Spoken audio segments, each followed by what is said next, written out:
Ocean sunlight.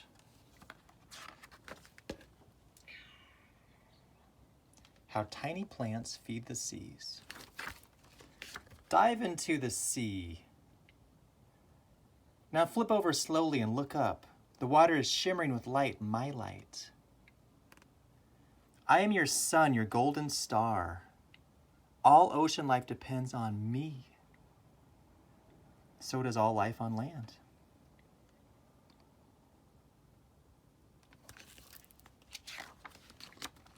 In your forest, prairies, and your gardens, green plants catch my sunlight energy. They pump in water from the ground and pull in carbon dioxide from the air. Plants use my energy to build these molecules into sugar. All the while, the plants send oxygen into the air, the oxygen you breathe. This is called photosynthesis. Plants making life with light, my light. So plants need water and sun, and they pull in carbon dioxide from the air, and they create with those things sugar, which the plant needs, and they also make oxygen, which we like to breathe, of course. Animals, yes, animals like you eat the plants, or you eat other animals that have eaten plants. You are links in food chains, the chains of life. And as you eat, you break apart the sugar from the plants, crack, and use its energy, my energy, to live. You breathe out carbon dioxide, and the plants pull it back in. Everything is connected. So the plants like our carbon dioxide, and we like their oxygen. That's why we need plants.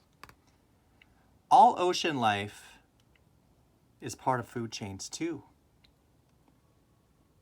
And every ocean food chain starts when plants catch my light. But where are the ocean plants? There's the food chain in action there. Shark eats the penguin, penguin eats the fish. And then the fish will eat smaller fish sometimes. The seaweeds you find growing along the shore feed some creatures living there. Yeah, I know about seaweed. But in the vast open ocean, far from land, do you see seaweed forests? Seaweed gardens, seaweed prairies? No! You see no green prairies at all. In the open ocean, you see only blue water. Then where are the ocean's green plants? You must be talking about the sunlight zone if you're talking about blue water. They're right before your eyes. They're everywhere in countless shapes and sizes, but they're so small you need a microscope to see them.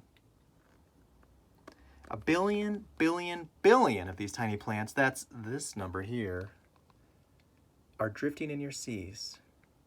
They are called phytoplankton. Phytoplankton form the great invisible pasture of the sea.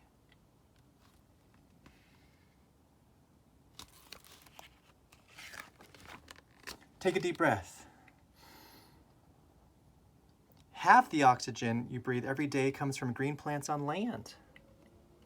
What about the other half?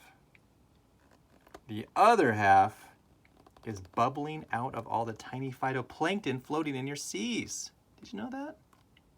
Half of the oxygen is coming from the ocean. Phytoplankton can grow very fast. It has enough light and nutrients. If it has enough light and nutrients, one phytoplankton can become 2 in just a few days or so. It splits into identical twins. So the billion, billion, billion phytoplankton in the ocean makes another billion, billion, billion of themselves every few days. And just as fast as they make more of themselves, what do you think is going to happen? They're gobbled up. Animals, mostly tiny ones called zooplankton, eat about 1 billion, billion, billion phytoplankton every day. Whoa, every day? So phytoplankton numbers stay about the same. As the zooplankton grow and make more of themselves, bigger creatures gobble them up about as fast as they are made. So little phytoplankton just keep regenerating themselves. But every day, a billion of them are eaten by zooplankton. And we haven't talked about this, but the term plankton can be used for any plant or animal in the ocean that just floats along with the current and is not able to swim against the current. So they're pretty small for that reason. And some of them are incredibly small, like zooplankton and phytoplankton. And so it goes. My light energy, first caught by phytoplankton, flows through the ocean's food chain of life from the tiniest green plants to the biggest fish or whale.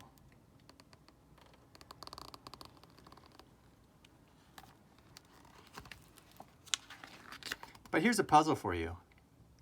My light cannot reach deeper than the ocean's thin top layer, so that is where the phytoplankton have to live.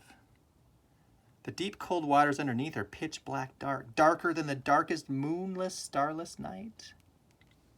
We know about that, the midnight zone. Phytoplankton cannot live there, but lots of animals do. Where do these animals get their food? Some use their glowing lights to lure animals and eat them. There's the anglerfish with bioluminescence, right? Some eat each other. Some swim up at night to feed on phytoplankton. Others wait.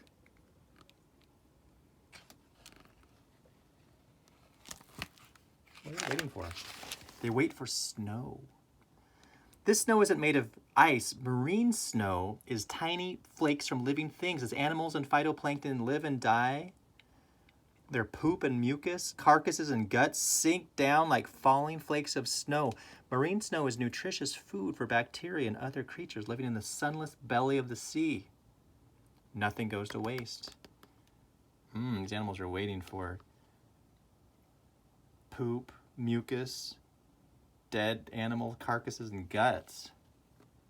Doesn't really sound like a very good dinner, does it, for people? But these animals are like, yes, delicious.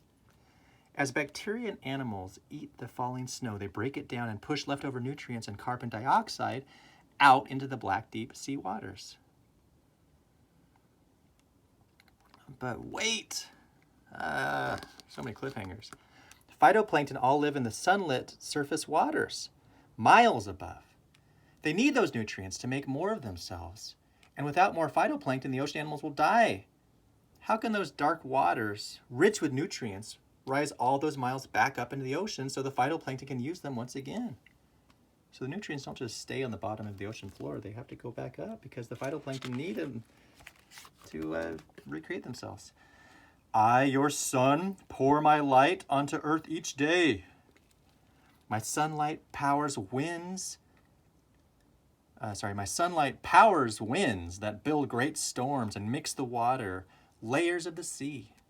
My light helps drive enormous currents. They thrust the deep sea waters, rich with nutrients and carbon dioxide, up, up, up, up, all the way back up. So the winds create currents in the ocean, and that moves the ocean around.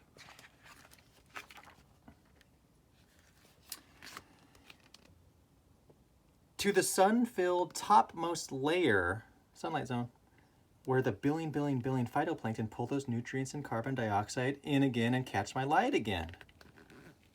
Now they keep my sunlight energy flowing, ever flowing, through new chains of life.